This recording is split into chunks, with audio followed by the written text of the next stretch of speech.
ఇవాళ ఉస్మానియా యూనివర్సిటీలో విద్యార్థులకు ఎన్నో త్యాగాలు చేశారు. వాళ్ళకు ఒక్కరు కూడా ఎమ్మెల్యే టికెట్ పిడువర్తి రవికి ఇచ్చారు. మీరు ఎక్కడిచ్చారు? సత్తిపల్లి ఇచ్చారు. అది ఓడిపోయే సీటు. నేను మీరు ఒక్కొక్క నిమిషం హరీష్ రావు గారు మొత్తం మాట్లాడిన తర్వాత నేను మాట్లాడి, అందుకే నేను మొదలు చెప్పిన ఉలికి పడవుతుంది. ఉలికి పడకుండా ఆయన నేను విమర్శిస్తలేను. దయచేసి నేను విమర్శ కాదు, అది సబ్జెక్టే మాట్లాడుతున్నా.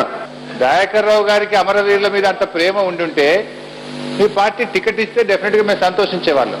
పోనీ మీరు టికెట్ ఇవ్వలేదు, టీఆర్ఎస్ పార్టీ ఒక టికెట్ ఇచ్చింది. నిజంగానే అమరవీరుల మీద ప్రేమ ఉంటే మీరు పోటీ పెట్టకుండా శంకరమ్మ గారికి మద్దతు ప్రకటించి ఉంటే మీ ప్రేమ నిజమైనటువంటి ప్రేమగా మేము భావించుండేవాళ్ళం.